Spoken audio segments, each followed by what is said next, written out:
Nshuti bakunzi ba televiziyo Iyakaremye nongeye kubasuhuza muri kumwe na Emmy nk'uko bisanzwe. Uyu munsi ndashaka kubaganiriza njyenyine nta mutumirwa turi kumwe. Hari topic yihutirwa nshaka kubasangizaho ko tuganiraho. Topic yitwa ibikomere n'uburyo bwo kubimanaginga cyangwa uburyo umuntu yabikira cyangwa yabibyaza umusaruro, ariko cyane cyane kubibyaza umusaruro. Ubundi muri siyanse zisanzwe hari icyo bita ngo muri waste management, icyo bita waste management. Nge nize environmental health sciences, muri byo hari icyo bita waste management. Waste ni imyanda. Imyanda hari ukuntu bayibyaza umusaruro. Bya bindi twita imyanda hari ukuntu ushobora kubibyaza umusaruro ukabikoramo ibindi bintu. Tuvuge nk'hano muri Kigali mujya mubona nk'abantu birirwa bavuga bati abafite imyenda yashaje, amajerekani yashaje, inkweto n'ibindi. Burya hari ukuntu bagenda bakongera bakabitunganya bakabikoramo ibindi bintu bakabitugarura tukongera tukabigura muri sosiyete.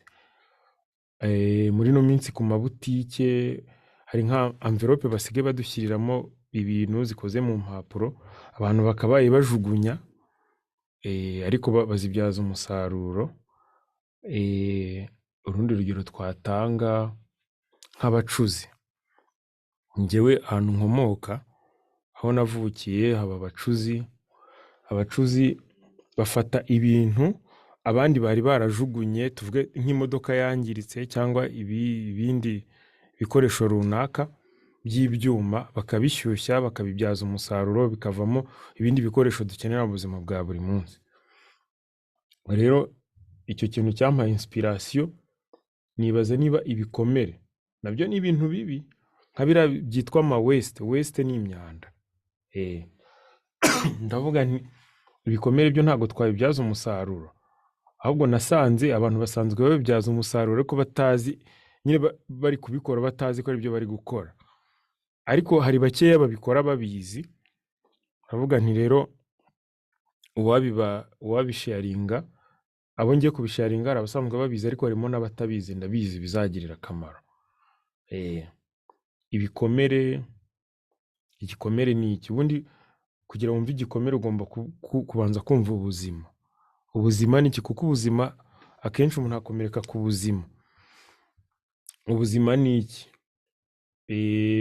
WHO cyangwa OMS, umuryango ishami rya UN, United Nations, rishinzwe ubuzima, igisobanuro riha ubuzima mu Cyongereza. Bavuga ko nubwo ndi gukorera gutyo ubwo nanjye ubuzima bwanjye ntago buri seriye, ubwo nyine hari akabazo kari. It's a state of complete physical, mental and social well-being and not necessarily the absence of disability. No kuvuga kuba uri muzima, umuntu muzima. Umuntu muzima ni umuntu umeze neza. Ni ibintu bitatu bigomba kuba bihuye. State of complete ni ukuvuga byuzuye. Physical ni ukuvuga physically, ntarwaye igifu, ntarwaye umutwe, cyangwa ntari kubabara nyine mu mubiri. Physical. Mentally mu mutwe, ubwonko bukora neza. Socially muri societe, kuko l'homme est un être social. Muri philosophie, l'homme est un être social, umuntu yagenewe kubana n'abandi. Burya iyo utazi kubana n'abandi, aho utuye muri communauté utuyemo, mu mudugudu, mu isibo, mu murenge, mu kagari, mu karere, mu gihugu, ntabwo ubwo ubuzima bwawe buba bufite ikibazo. Niyo biriya bibiri mvuze hejuru byaba byuzuye ariko uba ufite ikibazo, ntabwo ubuzima buba bwuzuye. None baravuga ngo not necessary the absence of disability. Abantu benshi bakeka ko ngo umuntu ngo udafite ubuzima bwuzuye ngo ari uko ngo nta gikomere ngo uba ufite cyangwa disability inenge. Inenge, yego, inenge, kwa kundi nk'umuntu waba acumbagira abana n'ubumuga runaka. Ntabwo ari ibyo gusa, ushobora kuba ibyo ngibyo byujuje utabifite ibyo by'inenge, ariko mu mutwe hari ikibazo, cyangwa muri sosiyete. Tunahereye, sosiyete ni ikintu kigari, no mu ngo utabanye n'umugore neza, n'abana neza, abaturanyi, akagari, umurenge, igihugu, nabwo ntago ubuzima bwawe buba bwuzuye. Noneho rero mwumvise ko ubuzima ni icyo giteranyo cy'ibyo bintu byose. Igikomere rero, igikomere ni iki? Igikomere mu buzima busanzwe, iyo umuntu akoze impanuka cyangwa akagwa, nyine hakagira akangirika nko ku mubiri, bavuga ko yakomeretse. Ariko ku buryo buri wide bwisumbuyeho, ushobora gukomereka kuko tuvuze ko ubuzima tubwumva mu bintu bitatu.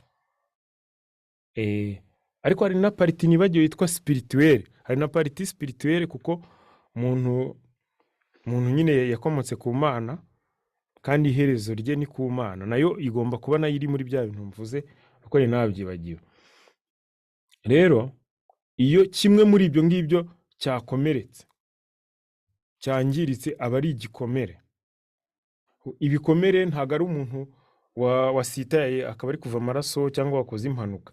Ushobora no gukomereka mu buryo bw'imitekerereze, ushobora no gukomereka mu buryo buri sociale, nyine utabanye n'abandi neza, utitabira ibikorwa bihuza abandi, nka gahunda za leta zitureba twese, abandi bakajya ku muganda ntujyeyo, ukaba ushobora kumara nk'umwaka utajya ku muganda, nabwo uba ufite igikomere, ntago ubuzima bwawe buba bwuzuye. Kuko umuntu ufite ubuzima agomba kuba bwuzuye, agomba kuba bya bintu byose maze kuvuga haruguru bihuye. Rero igikomere, nari gutanga igisobanuro cy'igikomere. Ibikomere rero bishobora gukomoka ku mpamvu nyinshi zitandukanye. Mwese, buri wese azatanga igitekerezo muri komenti. Ariko abantu bafite ibikomere byinshi. Hari ibikomere bikomoka ku bukene, hari ibikomere bikomoka ku rushako. Hari abantu baba barashatse nabi bakagira ibibazo mu rushako rwabo. Hari n'ibikomere bikomoka ku kudashaka, kuko hari n'igihe ushaka nko gushaka bikanga, ugashaka umugore cyangwa ugashaka umugabo bikanga, nabwo ibyo bikagukomeretsa. Cyangwa impamvu utashatse nayo ikaba nyine ari igikomere. Hari ibikomere byo mu kazi, ibikomere bijyanye n'amateka, ibikomere nyine namwe mwakwiyuzurizaho ibindi, ariko ibikomere mwabyumvise. Icya mbere ni ukumva ko umuntu akomereka kugira ngo uvuge ko yakomeretse, ntabwo ari ukuvuga ngo ari kuva amaraso gusa, cyangwa kuko amaraso dushobora kuba turi kuyava kuri bya bice by'ubuzima tumaze kuvuga. Ntabwo ari ngombwa ku buryo buri physique, cyangwa hiyongeraho na morale, na social, na spirituelle, pariti y'Imana, no mu buryo bw'imibanire yawe n'Imana nabwo ushobora gukomereka. Ubwo rero ndi gusobanura ibijyanye n'ibikomere. Noneho kugira ngo tugere aho dushaka kuza kugera ku bijyanye uburyo wabyaza umusaruro, hari ikintu ngiye gusobanura gikomeye cyane. Icyo kintu ngiye gusobanura kirareba abantu b'ababyeyi, cyane, abantu bubatse ingo. Kirabareba cyane, kuko urugo, umuryango, hari aho bavuga muri Bibiliya ngo ni ijuru ritoya. Ariko burya tuvuye no mu by'Imana tukaza no mu byo muri sosiyete bisanzwe, urugo, igihugu nyine gitangirira mu rugo. indangagaciro zikwiriye kuba zituranga nk'abanyarwanda cyangwa nk'abakristo cyangwa nk'abantu zigomba byose bitangirira mu rugo. Ubu umuntu burya ku ishuri, kumwe tujya ku ishuri bakomereza aho ababyeyi bari bagejeje, kandi kwa kundi bavuga ngo igiti kigororwa kikiri gito, burya bitangirira mu nda umwana bakimutwite, gukurikizaho nyine igihe azamara ari kumwe n'ababyeyi mbere y'uko ajya ku ishuri. Niyo mpamvu ikintu ngiye kuvuga kirakomeye cyane ku bijyanye n'ibikomere nyine, kugira ngo mu kanya tuze no kugera kuri cya kintu nashatse kuvuga cy'uburyo twabibyaza umusaruro mu gihe byaducitse. Ubwo ni uburyo bwa management.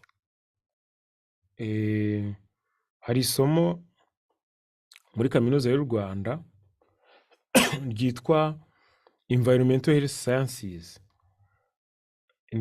naryo ryaranyinspiye mu gutegura iki kiganiro. Riravuga ngo, ariko mbere yuko mvuga igisobanuro cyaryo, ubundi medicine ubuvuzi hari icyo bita preventive medicine and curative medicine. Preventive medicine ni uburyo bwo kwirinda. Preventive medicine ni ukwirinda, ni ugushyiraho strategy nyine zo kwirinda ko indwara zibaho cyangwa hazards cyangwa ibibazo bibaho nyine mbere yuko bizaho, ugashyiraho ukabishyiraho programs na measures zo kubirinda. Ariko noneho mu gihe byabayeho, noneho management yabyo niho hazamo curative medicine. Abaganga kwa kundi ujya kwa muganga nyine ubwo biba byakurenze, urugero icyiciro cyo kwirinda kiba cyarenze. Hari uburyo twirinda nk'abantu uretse ku giti cye ndetse na sosiyete, ariko hari uburyo n'umubiri nawo wirwanaho. Iyo umubiri nawo wananiwe, wowe ubwawe ukananirwa n'umubiri ukananirwa, niyo mpamvu duhita tujya kwa muganga kuri abo bita curative medicine. Rero ibi ngiye kubabwira uburyo bwo gukira ibikomere. Urumva deja ibikomere biba byaje, ubundi twakabaye tubyirinda mbere y'uko biba. Twakabaye tubyirinda mbere y'uko biba, ariko iyo byanze noneho bimaze kuba se bigenda gute? Niyo mpamvu ndaza kubabwira uburyo twabibyaza umusaruro. Ubu ngubu noneho tutacyari mu cyiciro cyo kuvuga uburyo bwo kubyirinda. Niyo mpamvu nari mvuze ngo icyo kintu ngiye kukibwira ababyeyi, kuko ababyeyi ni umuryango. Umuryango niho kiliziya, igihugu, n'Imana niho ibicungiye. Rero umuntu agizwe mu bijyanye na psychology. Ubwonko bw'umuntu bugizwe n'ibintu bitatu. Hari icyo bita subconscious, inconscious na conscious. Ariko igice gifite agaciro cyane, icyitwa subconscious, kirakomeye cyane. Ariko reka tugende dusobanura buri kimwe kimwe. Ntago wenda ndi kugenda nifashisha ibitabo n'amareferanse ngo mbigire intambara cyane, ariko naragerageje kubisoma, ariko narabibonye no mu buzima busanzwe. Kiriya cyitwa conscience. Conscience ni nka kwa kundi bavuga ngo icyaha ni iki muri gatigisimu, ngo ni ikintu umuntu akora abizi, yitandukanye, kibi ukora witandukanyije n'Imana ubizi kandi ubishaka. Ariko no mu mategeko asanzwe atari ya kiliziya cyangwa y'Imana, nabwo icyaha niko kiba kimeze. Ugikora ubizi kandi ubishaka. Nk'ubu mvuze ngo ngiye guterura kuri iki kirahure mfite, nsome kuri ji mfitemo, naba nabipanze mbizi kandi mbishaka. Mbizi kandi mbishaka. Iyo ni conscious. Hari n'ibindi buri wese yatanga ingero zitandukanye. Ibintu dukora tubizi kandi tubishaka ni byinshi. Noneho indi pariti bayita inconscious. Umuntu ntago arahagarukira muri psychology ya muntu. Inconscious, reba nk'ubu uryamye, nk'umuntu akaza akakujomba igikwasi, uhita ukanguka vuba vuba wihuse. iyo ntago ari konsiya ibikontorora, ni inconscience. Muri hari icyo bita moire épinière, spinal mu cyongereza, moire épinière mu gifaransa, niyo ibikontorora kuriya kuntu umuntu agutera. Nyine ni ibintu biza reaction ziri inconscient cyangwa inconsciente. Nk'umuntu aguteye igikwasi cyangwa akakunosha ugahita ukanguka, ntabwo baba bitekerejeho, ariko ni uburyo bwa defense nyine umubiri ugira, niko uhoraho yabigennye. Subconscious noneho, subconscious yirarenze. Subconscious nta bubasha tuyigiraho, nubwo n'iriya inconscious ariko subconscious irarenze. Noneho yo ni nka 70%. Impamvu navuze ngo ababyeyi, iriya pariti irakomeye cyane, niyo kwitonderwa.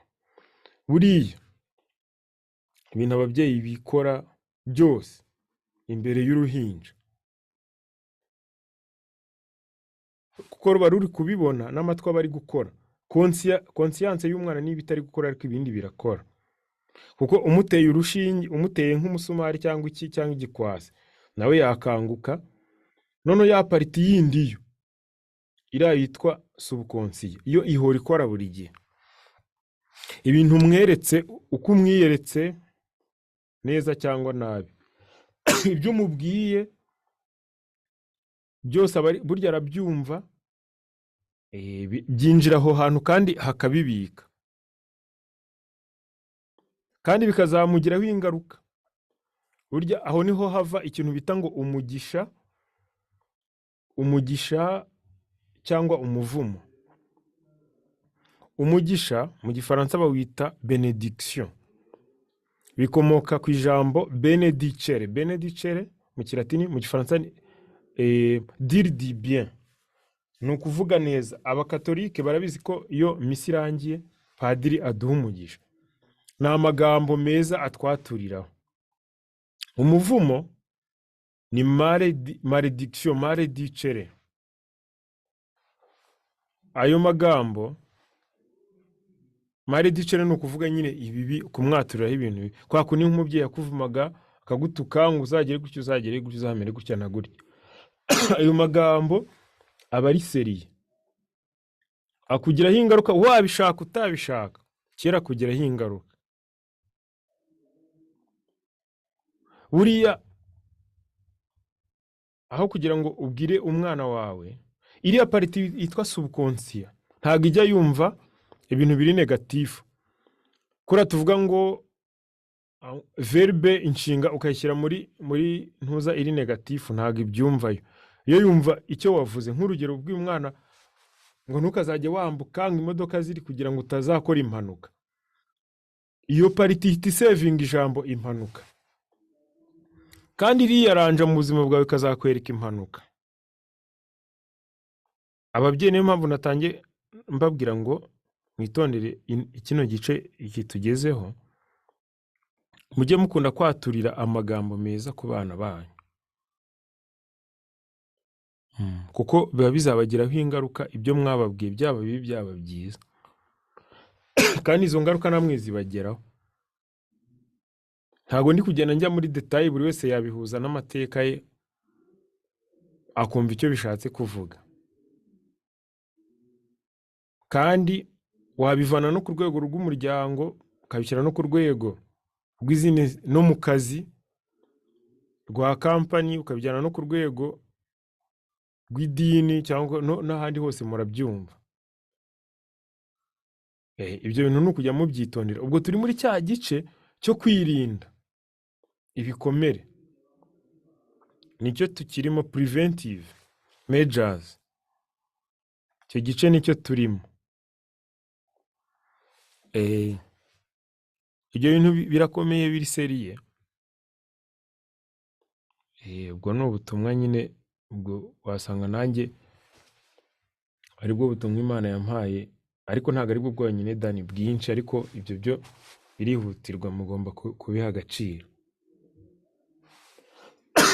Noneho tuvuge ibyo bintu ko nyine byabaye, kuko n'ubundi abantu benshi ntabwo babizi. Ibi byose ni kuba ntabwo abantu benshi babizi. N'ubundi abenshi bakora amakosa, usanga ababyeyi ari gutuka umwana ngo kagire gute, ngo niko ngo wantuza we, ngo wananiwe.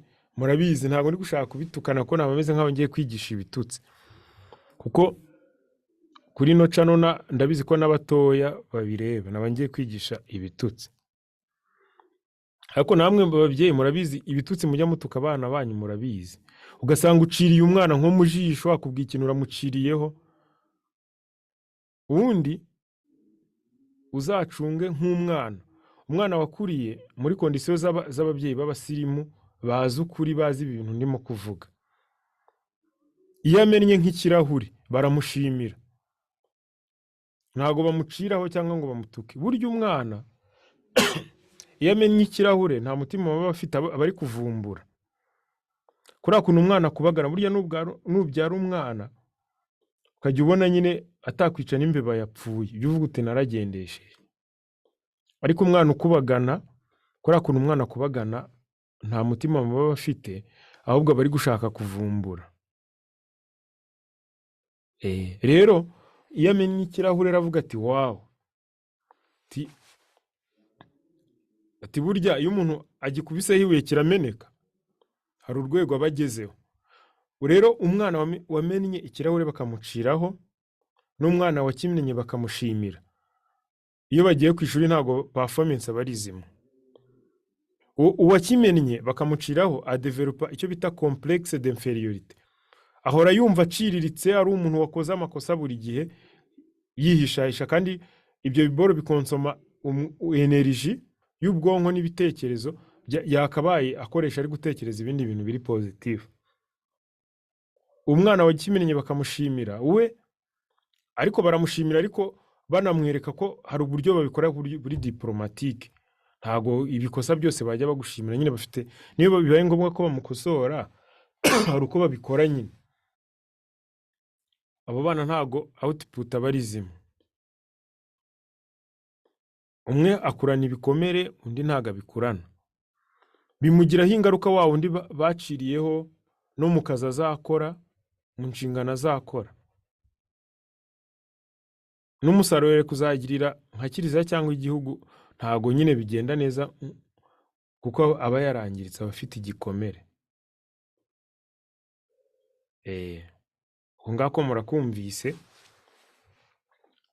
ibikomere nkuko nabivuze biri mu buryo bwinshi butandukanye. Buri wese afite, mu bazareba kino kiganiro, buri wese afite aho yakomeretse n'uburyo yakomeretse. Buri wese yagenda areba ubwoko bw'ibikomere cyangwa n'amazina yabyo afite, akagenda areba naho byaturutse. Hari ibishobora gukomoka ku babyeyi bacu, hari ibidukomokaho natwe ubwacu, n'ibikomoka ku mateka turimo cyangwa naho turi. Tuvuge rero ko uburyo bwo kubyirinda bwananiranye, noneho bikatubaho. Noneho twabana nabyo gute kandi bitatugizeho ingaruka? Ko iyo ibikomere utamenye kubana nabyo, ndetse ngo ugere no ku rwego rwo kubibyaza umusaruro, uriyahura. Ni kwa kundi abantu byumva ngo biyahuye, cyangwa umusaruro ukaba muke, amakimbirane mu ngo, mu kazi, byagera no ku rwego yenda runini cyane, abantu bakarwana, intambara n'ibiki byose. Kwa kundi natangiye mvuga ngo hari icyo bita waste management. Ibikomere nabyo wabishyira muri waste, mu myanda. Hari uburyo bafata, kwa kundi nababwiye, bagafata ibyuma byashaje bakabibyaza umusaruro, bagakoramo ibindi bikoresho bifite akamaro. N'ibikomere rero hari ukuntu babibyaza umusaruro. Hari ukuntu babibyaza umusaruro ukabiha igisobanuro kiri positive. Ngiye kubaha urugero rukomeye cyane. Hari umuntu twize tuganira, ariko ntabwo nshingira ku byo twaganiriye cyane, ndashingira ku gitabo nasomye kivuga ngo abazungu impamvu bateye imbere, tuvuga ko bateye imbere mbere yacu, ndetse bakaza no kutwigisha iterambere ryabo rikaba riturimo nyine ryo tugenderaho. Mu by'ukuri ni iyi: abazungu bari exposed, condition climatique zabo ziragoye cyane. Hari ababa mu bukonje bwinshi bukabije, ababa mu bushyuhe bwinshi bukabije. Kandi muri siyansi, muri biologie, buri kinyabuzima cyose kigira nyine condition de temperature de pression kibaho. Akenshi murabizi ko indwara turwara tuziterwa n'amamikrobe. Hari mikrobe zagenewe kuba mu bushyuhe burenze cyangwa buringaniye, n'izagenewe kuba mu bukonje. Zagenewe kuba mu bukonje. Rero iyo abantu bakonoje ku bukonje koko, hari mikrobe batagomba gucika, kandi n'ingaruka zazo nyine ntago bazikwepa, murabyumva. Indwara ziyanye nabyo. Vice versa no ku bushyuhe nuko. Abazungu rero abenshi babaga bari muri klima ahantu hakonja cyane. Noneho nyine mu ngaruka zabyo hakazamo indwara zikabica. Kandi urabizi ko iyo umuntu ahuye n'ikibazo aratekereza uburyo yagera ku gisubizo. Baratekereza baba bakoze imyenda. Mbere bagendaga bambaye ubusa, nk'uko natwe tuvuga ko kera umuntu yambaraga, yatangiraga kwambara uko ageze mu gihe cy'ubwangavu cyangwa ingimbi. Mbere yagendaga yimereye uko yishakiye. Rero baba bakoze imyenda. Imyenda yaje ari igisubizo cy'ikibazo bari bafite. Baba bakoze umuriro, imyambi. Bagacana, bakota, bakagira gute. Cyari igisubizo cy'ikibazo bari bafite. Mu by'ukuri ntabwo ari uko bayenda baturusha ubwenge cyangwa iki, ahubwo baturushije kuba expose ku bibazo, bituma bashaka ibisubizo, banabigeraho baza no kubitwempoza. Bitajyanye twe n'ibibazo twari dufite, ko natwe twari dufite ko dukemura ibibazo twari dufite mu mateka yacu. Urundi rugero natanga, tugiye ku bijyanye n'ubudahangarwa bw'umubiri, cyo bita immunity mu cyongereza. Burya urukingo, kwa kundi bivuga ngo bagiye gukingira umwana ngo indwara iyi n'iyi, ngo icyorezo iki n'iki, bafata mikrobe itera ya ndwara bagiye kumukingira bakayigabanyiriza ubukana. Ubundi iyo bayimuteye ihita ituma abasirikari, umubiri uhita ukora abasirikari bo kuyirwanya. Kandi abo basirikari baguma mu mubiri, ku buryo niyongera guhura na mikrobe isa na ya yindi, umubiri uzajya uhita abasirikari bahita bamwirukana. Ibyo ni icya kabiri. Cya gatatu, dufate nk'abakristu, abakristu nyine babyemera. Umusaraba, inzira y'umusaraba, twemera ko nyine twakijijwe n'urupfu n'izuka bya Yezu. Ariko Yezu ntabwo ashobora kuzuka nyine atapfuye. Ntabwo ashobora kuzuka atapfuye. Niyo mpamvu twirirwa twambaye umusaraba, tukavuga ngo icyaha gihire, tugasingiza icyaha cy'inkomoko, tugasingiza umusaraba. Ni ukubera umukiro uba waratugejejeho. Rero tugaruke ku bikomere gatoya. Hari arundi rugero, abasirikare. Kugira ngo umuntu abe umusirikare, bamukoresha trainings za danje, bamunyuza mu bibazo, bamwexposa ku bibazo bikomeye cyane, biri seriye bya hatari. Baramutoteza koko. Nka kwa kundi nyine iyo ushaka gukingira umubiri urawutoteza, ukahita uwuteza mikrobe zitera ya ndwara ariko wazigabanyirije ubukana. Kugira ukora abasirikare, n'umusirikare usanzwe kugira bamureme nawe baramutoteza, bakamunyuza mu nzira ikomeye cyane. Rero bino bintu bitubaho bikadukomeretsa, dukwiriye kubiha ikindi gisobanuro kitugirira akamaro, aho kugira ngo bidusenye, bitubuze no kugera ku rindi terambere. Buriya hari ukuntu Imana ishobora kuza mu buzima bwawe, ikaza mu bitekerezo byawe, ije nko kuguha inspiration nshyashya zaguhindurira amateka, ariko igasanga mu mutwe wawe huzuyemo ama waste, imyanda. ishingiye ku bikomere wagize n'ibiki byose, wananiwe guha igisobanuro, kandi mwibuke ko Imana ifasha uwifashije, kuko hari ubushobozi yaduhaye, irabizi ko iyo management y'ibyo ngibyo tuyishoboye. Iyo umaze kubishobora yitiza ikahita ikongera, noneho ikakurengerezaho ibindi. Rero ibikomere iyo bivuyemo uba wabaye undi muntu, uba umeze nk'umusirikare uvuye ku rugamba, umeze nk'umubiri bamaze gukingira. Ariko reka dutange n'ingero, ako si ingero, tuvuge nk'umuntu, ni gute umuntu tuvuge wakoze divorce yamanaginga igikomere cye akakibyaza umusaruro. Aho ngaho namwe muzampa ibitekerezo muri comment, ariko muzagendere kuri bimwe nababwiye mbere. Ubwo ni devoir. Umuntu wirukanywe ku kazi, umuntu oya, ibintu ni byinshi, si ngombwa kujya mu madetaye menshi, ariko muri kubyumva. Umuntu uvuye mu gikomere tugomba kubifata nk'umuntu uvuye ku rugamba, umubiri bamaze gukingira, cyangwa umuzungu wamaze guhura na bya nimaze kuvuga haruguru. Kubera aho akomoka nyine condition climatique, agomba kuvamo ari umuntu mushyashya, ahubwo atekereza afite amayide ya danger, agahita avumbura ibindi bintu bishyashya bishingiye kuri bya bikomere. Cyangwa akavamo ameze nka Yezu amaze gutsinda urupfu. Cyangwa akaba ameze nka bya binini bimaze kuvuga, amasafuriya yashaje, imodoka zapfuye zakoze impanuka, ibyagize gute, umucuzi yongera akabyaza umusaruro akabikoramo ibindi bintu.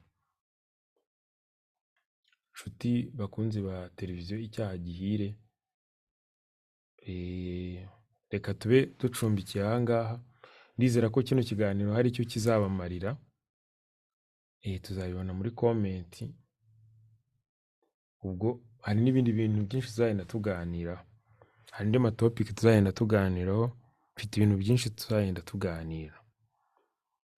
Murakoze, ndabashimiye, nawe ubutaha.